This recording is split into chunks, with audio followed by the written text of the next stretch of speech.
Okay, let's do it again. So today I'd like to talk about the difference in Chinese language and English language. Well, English is more like a phonic language, sound oriented. And in the alphabet set, each of the letters within the alphabet set has a sound associated with it. And of course, and the letters has a sorted order, a sign like A first, B, and then C. Now, when you look at the Chinese language, it is a image language. It is a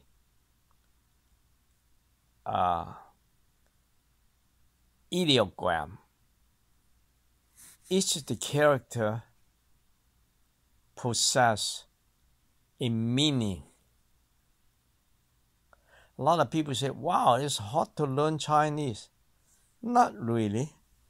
If you say like those 1600 character, which is not really a big deal. When you know the 1600, 1600, then you combine with two characters at a time to make it a word. So when you do the combination, the possible combination is 1600 square. So which is equivalent to, well, I guess about, say, 2 million and a half possible combination. But of course, all these combinations, the inverted combination, which is it doesn't have any meaning, or some of them has the same meaning. But another thing too, in the Chinese language, since it's not an alphabetic language, throughout the past, it is really hard to sort. But nowadays, it can be, okay? In fact, I have a method that can sort Chinese character just as good as English. But the Chinese language, well, it has its own logic. It has its own good things. Just like in English, it has its bad things. I mean, no natural language is perfect. So, when you look at the Chinese dictionary, as of now, the Xinhua Jidian, the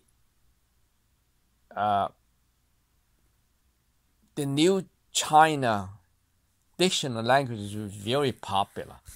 I mean, everybody owns one, and it is a really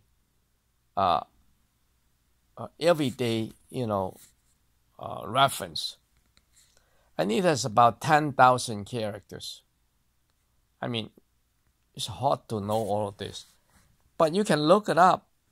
You just know 1600 or 2000, or I think in everyday use they say, if you know 4,000, then you're pretty good. Like work in the office, 4,000. I mean, you can express anything you want. I mean, you can write a book. You can fly. Writing commercial letters, and it's very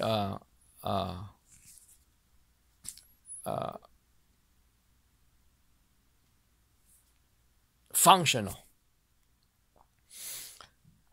So But one thing I noticed in the Chinese dictionary, say like as I said in this 新华字典, normally they arrange it by sound. They call it pinyin. It's like a like a phonic.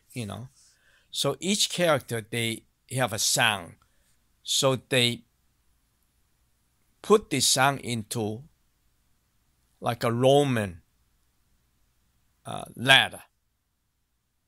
So they sorted according to this Roman letter, okay? Or let's say Roman or English letter, okay? Well, that's good, but when you try to look it up, a new character, say suppose you you read a book, or you see some character you don't know, or you read the newspaper, there's one character you don't know, you try to look it up, but you never saw this character before. You don't know the sound, you don't know the meaning, right? But you want to find out the sound and the meaning.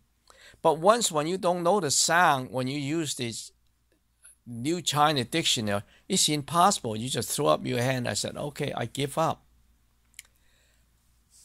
Then, well, in order to remedy this problem, so they have this radical lookup. The radical is based on the form.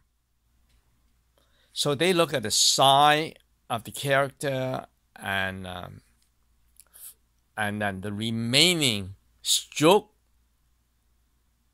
of that character, then you'll be able to find the word, because this is no longer dependent on the sound anymore, because you don't know the sound, so you have to go to the form. So from the form, you can find the sound, you can find the meaning. Well, you achieve what you want. But in English, it's not so. Because the letters has the order, pre-assigned order. And the form has a pre-assigned order. So, from A, B, C to Z, that's the form. And then the sound, like A, B for B, and C for K. But sometimes the C, it may not be K, it be S, So it's confusing, So, it's not perfect. So, in a Chinese dictionary, if you arrange the sound, you have to get an index for the form. So it increased the page number. That's really, like excessive expense. Or if you do it like put it out, you ship it out, it's going to, like millions of these books. You increase 100 pages. Increase the way it's going to cost you money, So economically, it's not as good. But what can you do? That's the way it is, It's a natural language. And at the beginning, they draw a figure, like draw a bird, with some feather and so on. Or draw a mountain, with like 3 little humps. Is to like a pictorial form, And that's how they develop into a written language. The Chinese language has been using for 3,500 years, it's still in use. It's functional, but it's a little bit awkward. Now, I have this system called weizima. If you don't know the character from the newspaper, you just look at the form. From the form, I can generate a code. From a code, I can just look it up. Because I will arrange the dictionary by this code, C-O-D-E. This code, like a 1 would come first, like numeric order. A 2 would come second. A 1, 2 will be between 1 and 2. So, I can look it up just like in an alphabetic language. So that, I think, it would have some merit, but it's up to people whether they will accept it or not. But of course, right now in the Chinese language, in order to look up a word, you can use pinyin by sound. You can use radical by the side element. And you can look up the word by the number of stroke count, which is, another way of indexing, but it's awkward. But you can use time. You waste your time to look up a word.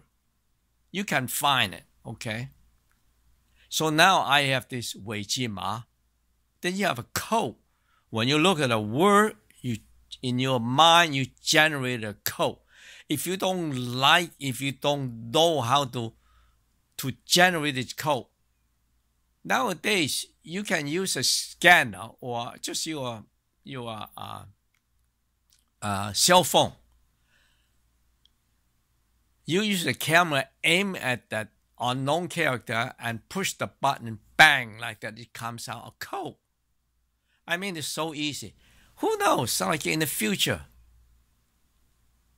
Now they use artificial intelligence. It's going to solve problem. Right now, it's really technological oriented society. You can do a heck of a lot of stuff. Pretty soon, you don't even have to do anything. You say, robot, you find this character for me. The robot will go into, who knows, like a artificial intelligence inside, some kind of apps or whatever. You just going through the steps very quick, and it come out to the sound and meaning you want. So these are the future, the steps that, or the method that you can really help human being to find things. No better dictionary or a tool in the inventory system. So things are going to be easy. So software is going to really help society. So now, like what I'm talking about, the English versus the Chinese, each has its own good and each has its own bad. So if you say, oh, Chinese, I can write a Chinese story shorter than the English, no big deal. In some story, maybe it takes longer. Or likewise, I can look up things in English faster because it's alphabetic language. It's simple. Only one system that can help you to find. But in the past, the Chinese, you have to use different system to find a character. So you use sound. Oh, I don't know the sound. I go to radical. Oh, I don't know the radical. I use a stroke count, which is really more cumbersome. So, someday, I will explain how the weizima look. Someday I will post the system that people can go into my website and spend less than 20 minutes will know the system. That's how simple. And you don't have to spend hours like say, for instance, Wang Yunwu's four-corner system, which is really ambiguous. And it has been popular 100 years ago. And now nobody uses it, you know, because it was tried out. It didn't work out too well. And then they use the 4.4, which is like a Chinese alphabet. They tried out. I don't think it's too good. So now they use Roman letters because it's international. So they will teach the kids how to learn pinyin in like a first or second grade. And also for the foreigners to learn Chinese, all they know is the alphabet. They say, wow, gee, I mean, the Chinese, they don't have alphabet. How the heck I'm going to find it? Well, so it would help the foreigner to learn. But of course, when you design a system, first you want to benefit the Chinese first. But if the foreigners would accept that system to help them to learn the Chinese language, either for business or for whatever, you know, academic use, you know. So, you know, whatever, you know, the application, you know. So, as far as I know, the Chinese is sort of a pretty cool because of the ideogram. When you look at a word, I mean, you remember the basic meaning of each character. And it is not that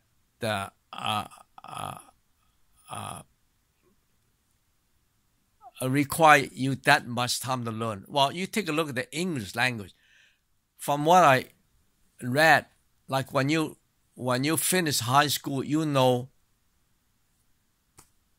12,000 words. You know, you gotta know the spelling. You gotta know the meaning. You gotta know how the related breakdown. You know, like the variant form, or the tenses. All of this, it requires a lot of effort. So when you remember 12,000 versus only like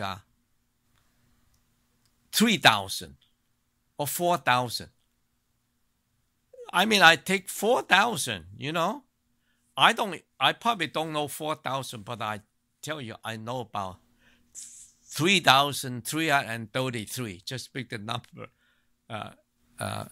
you know, easy to remember. 3333 Chinese character.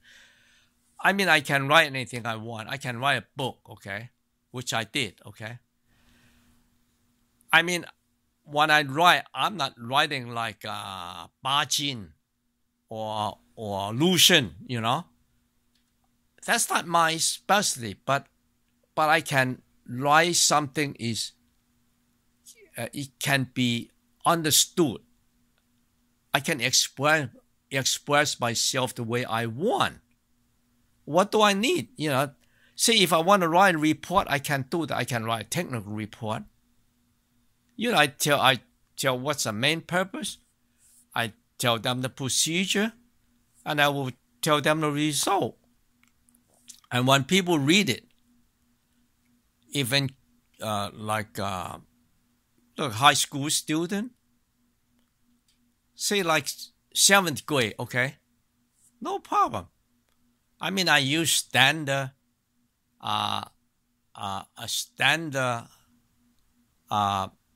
writing, standard character. I don't use this really rarely used character just to try to snow people. I don't know. I don't care about these characters. They are rarely used. I just use the common one. They say the common character is about 2,500 is basic. And then I think the Chinese government use 2,500 is the basic, and then you add another 1,000, which is total to 3,500. This 1,000 is the next common character. So you got a 3,500, which is sufficient. I mean, sufficient for everyday use. So I mean, you can get a government job, you can get a private job. I mean, you can read report, you can follow instruction, you understand the, if you understand 普通话, the common language, which is the national language. And I mean, you can listen instruction, you can read instruction, you can cut the job, you can improve the GDP of the country. So, so much for that, in my comparison of the English versus the Chinese. Each has its own problem, and each has its own merit. Each of the languages can do the job for the people that use that particular language in that particular society. So today I'm going to stop here. And until next time.